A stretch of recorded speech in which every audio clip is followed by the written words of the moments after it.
Hi, hello. Welcome back to 7 Hills channel. So today I want to explain about the accounting aspects of debentures issue. డిబెంచర్ల ఇష్యూలో accounting point of view ఎట్లా ఆలోచించాలా ఏం లేదనేది explain చేద్దాం. So accounting ఆస్పెక్ట్స్లో మళ్ళీ 3 types ఉన్నాయండి. Issue of debentures for the angle of consideration, from the angle of consideration, from the angle of price, from the angle of redemption. డిబెంచర్లను మనము from the angle of consideration ప్రకారం ఆలోచించవచ్చు, from the angle of price and from the angle of redemption. ఓకేనా? So consideration అంటే ప్రతిఫలం అంటే something in return. ముందు ఈ పాయింట్ గురించి మాట్లాడుకుందాం. From the angle of consideration.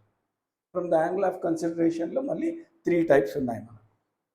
ఒకటి issued for cash, 2 issued for consideration other than cash, 3 issued as a collateral security.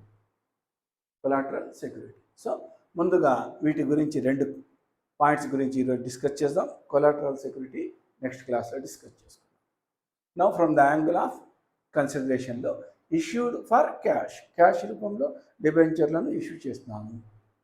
So డిబెంచర్లను మనం క్యాష్ రూపంలో ఇచ్చినాము కాబట్టి మనకు అమౌంట్ వస్తుంది. ఆ అమౌంట్ మనకు క్యాష్ రూపంలో రాదు, డైరెక్ట్గా మా కంపెనీ తరఫున బ్యాంకులు రిసీవ్ చేసుకుంటారు.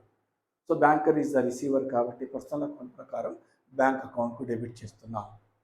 Banker is the receiver. So personal account ప్రకారం ఆ అమౌంట్ ఎవరు ఇచ్చారు? మనకు డిబెంచర్ హోల్డర్స్ ఇచ్చారు. So debentures is a personal account అండి. ఇక్కడ మనం డిబెంచర్ హోల్డర్స్ అనాల, ఇక్కడ మనం డిబెంచర్ హోల్డర్స్ అనకుండా డిబెంచర్స్ అంటాము. It is also a personal account. So debit the receiver, credit the giver. బ్యాంకులో డబ్బులు కట్టినారు, మనం కట్టలేదు. ఎవరు కట్టినారు? డిబెంచర్ హోల్డర్స్ కట్టినారు. So banker is the receiver కాబట్టి డెబిట్ చేస్తున్నాం. అండ్ క్రెడిటార్స్ ఎవరు? మనకి ఇచ్చిన వాళ్ళు డిబెంచర్ హోల్డర్స్ కాబట్టి డిబెంచర్ హోల్డర్స్కు క్రెడిట్ చేసుకున్నాము. అంటే డిబెంచర్ హోల్డర్స్ బదులుగా డిబెంచర్స్ రాస్తాము. ఇది ఫస్ట్ పాయింట్. కన్సిడరేషన్ మనకేమి? Cash. But consideration in this case other than cash అన్నాడు. Something in return, but cash రాలే. బట్ వాళ్ళకి మనం ఏమి ఇస్తున్నాం? డిబెంచర్స్ ఇస్తున్నాం. డిబెంచర్స్ ఇస్తున్నాం. మనం డిబెంచర్లు ఊరికే ఇస్తామా? డబ్బన్నా రావాలా, లేదా ఏదైనా అసెట్ అన్నా రావాలా. కాబట్టి ఇక్కడ ఏదైనా అసెట్ గురించి ఆలోచిస్తాం. ఏదైనా asset, we are purchased a building and issued debentures. Building purchase చేస్తున్నాము, డిబెంచర్స్ను ఇష్యూ చేస్తున్నాం. ఓకేనా? నా ఇక్కడ ఏమైతా ఉంది? Issued for consideration other than క్యాష్లో ఈ పర్చేజ్డ్ ఏ బిల్డింగ్ అనుకున్నాం. బిల్డింగ్ అన్న, మిషనరీ అన్న, whatever it may be asset కాబట్టి రియల్ అకౌంట్ ప్రిన్సిపల్ ప్రకారం debit what comes in. Debit what comes in మనకు వచ్చేసింది. రికార్డులో ఎవరి నుంచి కొన్నామనే పేరు రాయాలంటే క్రెడిట్ ద గివర్. ఎవరి నుంచి కొన్నాము? ఎక్సో, వైయో, జెడ్ ఎవరో ఉంటారు. సో వెండార్, ఎవరైతే మనకు ప్రాపర్టీని అమ్ముతున్నాడో వాడిని వెండార్ అంటాము. సో అసెట్ అకౌంట్కి డెబిట్ చేస్తాం. Debit what comes in real account ప్రకారము. అండ్ వెండార్ అకౌంట్ను క్రెడిట్ చేస్తున్నాం. ఎందుకు vendor account? Credit the giver. మనకి బాకీ ఉన్నాం, బాగా గుర్తుపెట్టుకోండి. మనము ఇంకా పే చేయలేదు. పే చేయకపోతే మనకి అట్లే బ్యాలెన్స్ షీట్లో హ్యాబిట్ సైడ్ చూపిస్తాం. కానీ మనం ఏం చేస్తాం? మనకి బాబు క్యాష్ ఇవ్వడం లేదు, you accept the our companies debentures. డిబెంచర్లను యాక్సెప్ట్ చేయమన్నాము. సో మనం పర్చేజ్ చేసేటప్పుడే మాట్లాడినామండి, బాగా గుర్తుపెట్టుకోండి. We are purchasing the assets by issue of debentures. డిబెంచర్లను ఇష్యూ చేస్తామని చెప్పుకున్నాం. కాబట్టి ఎంట్రీ ఏం పాస్ చేసుకోవాలా? ఇప్పుడు వీరికి మనము పేమెంట్ చేసేది ఉంది, క్యాష్ రూపంలో పే చేయడం లేదు. కానీ ఒక 4 years 3 years లాంగ్ పీరియడ్ తర్వాత పే చేస్తాము. అందుకే దాన్ని మనకి ఏమంటున్నాం? మనము క్యాష్ ఏమి ఇవ్వడం లేదు బాబు, we are paying debentures by issuing debentures. నీకు పేమెంట్ చేస్తున్నాం బై ఇష్యూ ఆఫ్ డిబెంచర్స్. మరి నేను ఎప్పుడు దాన్ని క్యాష్ చేసుకోవచ్చు? As per the terms and conditions ప్రకారం లాంగ్ పీరియడ్ తర్వాతనే. మరి నాకు లాస్ కదా, అందుకే నీకు ఇంట్రెస్ట్ ఇస్తాము అంటాం. అందుకే నీకు ఇంట్రెస్ట్ ఇస్తాము. కాబట్టి ఇక్కడ ఏం చేస్తున్నాం? మనము asset account at art vendor అన్నాము. ఈ వెండార్కి ఏం చేస్తున్నాం? మనం డిబెంచర్లు ఇష్యూ చేస్తున్నాము. సో డిబెంచర్లు ఇష్యూ చేస్తున్నాము అంటే ఈ క్రెడిట్ క్యాన్సిల్ కావాలండి. ఈ క్రెడిట్ క్యాన్సిల్ కావాలి. ఇది క్యాన్సిల్ కావాలంటే ఏం చేయాలా? డెబిట్ చేయాలి. డెబిట్ చేయాలి.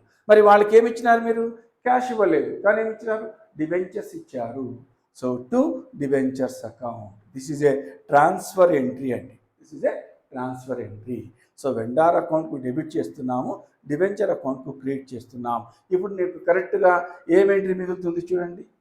సో ఒకసారి చెక్ చేసుకుంటే we are getting assets and issuing debentures. యాక్చువల్గా ఎంట్రీ ఏం రాయాలా? Asset account data to debentures account రాయాలి. Asset account data to debentures. కానీ మనం ఏం రాస్తాం? Asset account data to vendor రాస్తాం, మళ్ళీ vendor account data to debentures అన్నాము. సో ఒకసారి ఈ వెండార్ని కొట్టేస్తాం. అప్పుడు మీకేం మిగులుతుంది? Asset account data to debentures account. Asset account data to debentures account. So asset అకౌంట్కు డెబిట్ చేస్తాం, debit what comes in. And వాడు మనకేమి ఇచ్చినాడు? అసెట్ ఇచ్చాడు, కానీ మనం ఇంకా అమౌంట్ పే చేయలేదు. క్రెడిట్ ద గివర్ కాబట్టి ఈ బెనిఫిట్ ఇచ్చాడు. So to debentures account. So ఇక్కడ ట్రాన్స్ఫర్ ఎంట్రీగా ఆలోచించాలండి, ట్రాన్స్ఫర్ ఎంట్రీగా ఆలోచించాలా. ఇక్కడైతే మనకు క్రెడిట్ ద గివర్ అని ఇచ్చినాం. మరి ఏం సార్ మనకి క్రెడిట్ ద గివర్ని మళ్ళీ డెబిట్ చేసేస్తున్నాము అంటే ట్రాన్స్ఫర్ చేస్తున్నాం. నీకు బాకీ ఉన్నాము, క్యాష్ రూపంలో ఇవ్వడం లేదు, డిబెంచర్ రూపంలో ఇస్తున్నాను. సో డిబెంచర్స్ మనము ఇష్యూ చేస్తున్నాం నీకు, కాబట్టి నువ్వు అప్పు ఇచ్చినట్లే. కానీ ఆ అప్పును నేను ఎప్పుడు పే చేస్తాను? ఆఫ్టర్ 3-4 years తర్వాత. సో ఈ క్రెడిట్ను క్యాన్సిల్ చేయాలి కాబట్టి డెబిట్ చేస్తున్నాను టు డిబెంచర్స్ అకౌంట్. సో సింపుల్గా చెప్పాలంటే ఒకటే ఏంటి రాసింటే asset account data to debentures account అంటుంది. వాడు అప్పు ఇచ్చినట్లే అండి, ఇక్కడ కూడా అప్పు ఇచ్చినట్లే, లోన్ ఇచ్చినట్లే, క్రెడిట్ ఇచ్చినట్లే. అందుకే bank account data to debentures, credit the giver.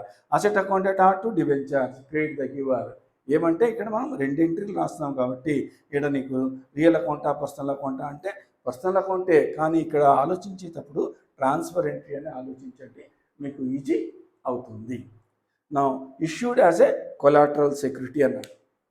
Collateral security రూపంలో నీకు ఇష్యూ చేస్తున్నాడు అంటే దాని అర్థం ఏం లేదు అనేది నేను నెక్స్ట్ క్లాస్లో డిస్కస్ చేస్తాను. ఓకేనా? సో మీకు దీనికి సంబంధించిన మెటీరియల్ కావాలంటే డిస్క్రిప్షన్ బాక్స్లో లింక్ ఉంటుంది. ఆ లింక్ మీద క్లిక్ చేస్తే నేను మీకు మెటీరియల్ను షేర్ చేస్తాను. ఓకేనా? Have a good day.